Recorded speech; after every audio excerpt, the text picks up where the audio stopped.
Hello and welcome to another Gameplay Monday tutorial, and in this one we're going to be looking at the different stages of a game and how you can win or lose it with a Rengar vs Yi example. Now, I wasn't actually either of these junglers, but this replay was very interesting because it gave a very quintessential example of what to do and what not to do. So we're going to start off by looking at the different approaches in the early game, and then with a very heavy focus on vision importance and what we can do with the information presented to us by the junglers, I guess, disrespect to warding, as well as their inefficient pathing and how you can exploit that to really impact the game in a way that tilts the enemy regardless of the state of the lanes. So as we get into it, please don't forget to like if you do enjoy these Gameplay Monday videos, and of course leave a comment below of any junglers you would like me to cover in the future. Naturally, if I don't play them, I will go find other replays, but just to give me an idea.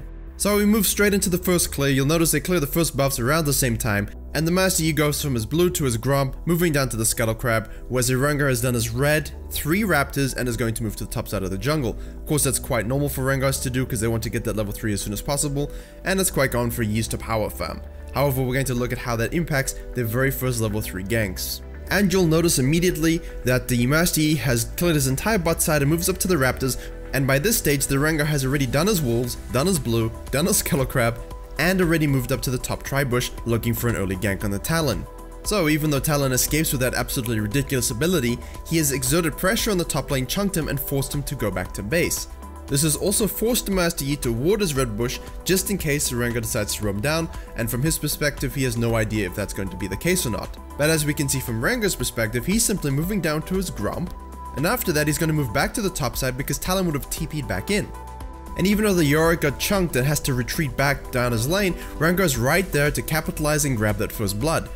Now what's important here is that Rengar isn't full HP, but he's going to try and push this wave out. Master Yi has completed an entire full clear and is level 4. And this is where a little bit of arrogance comes into play, but as well as just no strategical thinking, not anticipating at all what the enemy could be doing. Now Rengar's pushing the lane out, and Yorick had wanted to come and grab some of that CS if possible. However, thanks to a tri-bush ward by the Yorick, they see the Yi coming up, and he sneaks into the bush as a jungler would normally do. Rengar hits level 4 from the minions, and he just baits Yi into a trap in the middle bush. Now Yi didn't really think about the matchup either. He's going into a minion wave to try and tackle a Rengar who has almost full ferocity stacks. That's probably not a good idea anyway, especially around bush play. And because the Yorick was waiting patiently, it's a very easy kill for them. Rengar has now suddenly gotten 2 kills, pushed a wave, tons more experience, burnt summoner spells from the Talon, and all Yi's done is full cleared his jungle and died. So if that was phase 1 of the early game, now we can look at phase 2. Rengar definitely won phase 1. So from Rengar's point of view, what do I do to continue my snowball? And from Yi's point of view, what do I do to get back on track and get back into the game? So what happens is Yi goes down to his bottom side, he clears his camps again, and then he looks for a gank. Whereas Rengar actually completes his Raptor camp and moves straight up to the top side scuttle. He wants that gold, he wants that experience. While Yi is trying to combat the Leona in his own jungle with his bot lane, while Rengar attempts more pressure in the top lane, but Talon wards just in the nick of time, and Rengar's forced to retreat, but nonetheless his presence is known. So now Yi of course can go and gank the bot lane, knowing that the Rengar won't be in position to counter gank. But the Leona uses the plan to escape, and they begin the heavy chase on the enemy bot lane. In Rengar's case, he knows, well, he can't gank top lane, he knows that Yi did a full clear and it's been 2 minutes 30 definitely since that time, and Yi is currently chasing in the bot side. Well, let me go take his Raptors, and that's exactly what he does. He takes his Raptors and he'll eventually move on up to the Krugs, while Yi decides to get very hungry and goes for an Alpha Strike tower dive, and is very lucky that Tristana jumps too late and his Alpha Strike ends up killing the Leona. So thank you, Tristana. However, even though with a double kill, he's losing his whole top side of the map, and Twisted Fate is hit level 6 and can ult down and take Yi out. So while it was a good idea to sort of gank and get some pressure down from Yi's perspective, the fact that they chunked the Leona and she would have had to back anyway, or at least given the Ornn and Ezreal some sort of an HP lead, he really didn't need to tower dive, it was just too much. And of course now Rengar has taken his whole top side and looks to tower dive on his own, so I guess both junglers are going for opposite end tower dives. Unfortunately for the Rengar in this case, you don't want to take aggro when you have no HP, and you don't want to flash out. So Rengar, yes, he kills the Talon, but he flashes and dies, so it's not really exactly a fair trade. If you are in that situation, just die. Talon hit you, you're never gonna get out of tower range, the tower shot's on its way, don't waste your flash, save it. Now this next stage isn't so much about their fighting capability, their ganking capability, it's about the effects of everything that's just happened so far in the game, as well as the importance on placing down good vision as a team and not just a jungler. And even if you are a bad warding jungler, if your team's putting down vision, how are you reading that information? So in this case, the Leona has warded the enemy Yi's blue just because, well, they know it's spawning, it shows up on the map, it's good to get vision. Rengar sees him come down to the blue and he sees him take the Grump as well. After that, Yi takes a terrible pathing route and goes straight in front of the mid lane tower thinking, hey, this is free, but it's really just lazy pathing. He's trying to get there as soon as possible, but as we can see on Rengar's minimap now, Yi shows up because there's a good ward placed outside the raptor camp. All this is happening while Rengar is simply full clearing his jungle. He has no pressure. The Scuttle Crab's also spawning on the top side very soon. So Yi's pathing went from blue Grump to his Krugs. You notice how he just passed straight to his Krugs? Well, Rengar left one up, which means he has to clear that camp before it can even reset. Excellent counter jungling technique. Screws over the Yi big time. Yi then walks back to his Raptors and, well, they're also gone. So now he has to go to his Wolves, which have spawned. So he's basically gone from blue Grump all the way around his map and he's just gotten his wolves for all his time. And he's done nothing else. He hasn't warded, they have got no information on Rengar, they have no idea what's going on, whereas Rengar has all the information in the world and has taken the Scuttle Crab, and because of that is now level 7 while Yi is level 5. The decision to be hungry for the tower dive, having terribly inefficient pathing and understanding of how to do a full clear jungle route, means he's 2 levels down despite being the champion who should be farming significantly more. Now thanks to Rengar's team having that excellent vision deep within Yi's jungle, they see Yi going back for his Grump spawn, which means Rengar can go and counter jungle his red, which again shows up on the map, you know it's spawning very soon. So let's look at it from Rengar's perspective first. He goes to the red from the top side thinking he's in the clear. However, the Veigar shows up and I don't know why he's trying to defend the red buff by himself, especially near a bush against a fed Rengar. And hey look, it didn't work out too well, he dies. And Yorick has come down to support even though Talon is roaming, and Rengar gets out using his ultimate. So let's look on the other side. While this is all happening, what was Yi doing? Well, he sees that the Rengar is going to take his blue from a ward that's placed in the tri-bush by the Talon. That's good information. So what can we do with it? We know Rengar is going to steal my red, and I'm not going to be able to get there in time, even if my Veigar's gone way too far in and he's going to die. So what do I do with this information? Well, what Yi does is he walks in his river, and then he tries to rotate up to kill the Rengar, and then he holds mid lane, which is ridiculous because he basically did nothing. He spent all these minutes on the field since his tower dive. He's gotten what, 2-3 camps and lost his red buff. But at least his raptors spawned and he got those, right? So terribly inefficient pathing, complete lack of understanding of what to do when the enemy jungler's counter jungling you. He could have taken a dragon, he could have taken Krugs and the enemy raptors.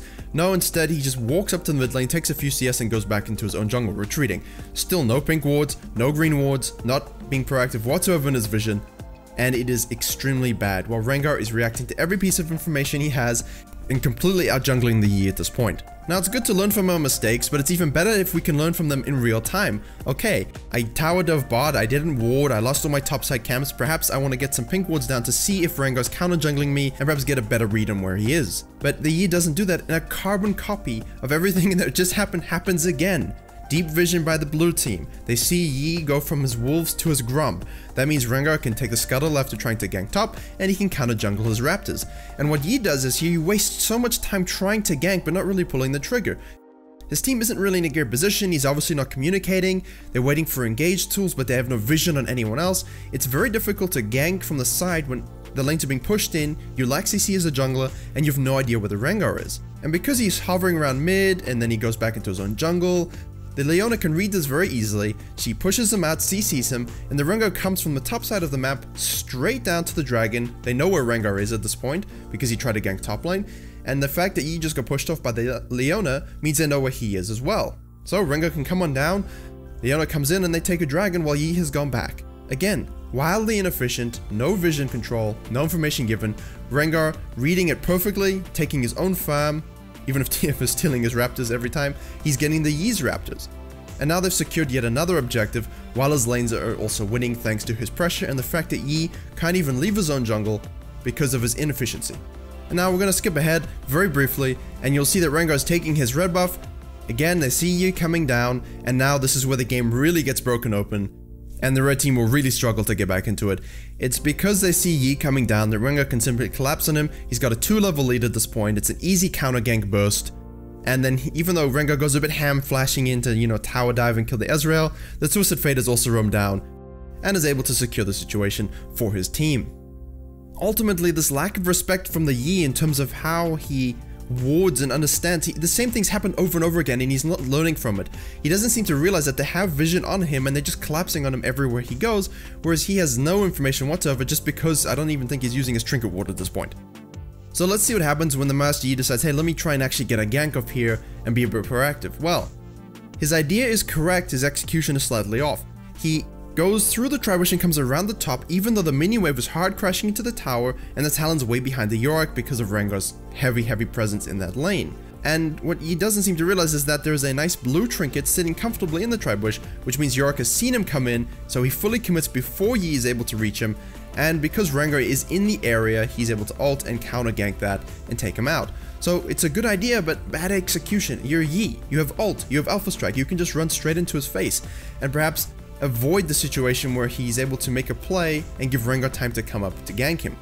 Nevertheless, that's what happened, and Rengar again focusing objectives after kills, focusing up counter jungling with vision, always looking for, this is what I know, what can I do about it? This is what I've taken, what will he take? Always thinking enemy jungler and what am I doing? And through this, Rengar really hangs around the top side a long time, keeping that pressure up, whereas he is sort of, once he respawns, wanders around farming a little bit, but Rengar keeps the pressure up, push, tower, not letting anything go for free and frustrating the enemy by basically just camping out and not letting him catch up whatsoever. Complete topside domination of the map. And from this point, it's Tilt City. There's not too much more to analyze or accept because it's the end game and the sort of jungling versus jungling matchup is over. He decides to split push, the enemy team engages and wins a team fight, inhibitors are taken, and the entire map will soon fall. All the while, they secure another Drake and just continue the objective shove. So what you can learn from this, I hope, is that when you want to do a full clear as a jungler, you still have to have some sort of map presence, and the most important thing is not to be counter jungled yourself just because of your lazy vision control and lack of respect for thinking what the enemy jungler is doing. Just because you're AFK farming doesn't mean he's going to be AFK farming. Just because you're ganking doesn't mean he's going to be on the other side of the map. Consider the matchup, consider what they want to do to win, understand your win conditions, their win conditions, and if you always focus objectives after kills, or if you focus counter jungling with vision and the information it gives you, you're going to have many more wins because you're going to secure dragons, you're going to secure gold leads and stat bonuses, and all the things that your team likes, because face it, if you're the only one fed, it's going to be very difficult to win if the enemy team as a whole is ahead of yours. Alright, so a little bit of a different gameplay breakdown or gameplay Monday. I hope you enjoyed this kind of variation. Thank you very much for watching. Please don't forget to like, comment, and share if you enjoyed. Subscribe for more Jungle and League of Legends videos coming soon. And as always, I will see you all in the next tutorial.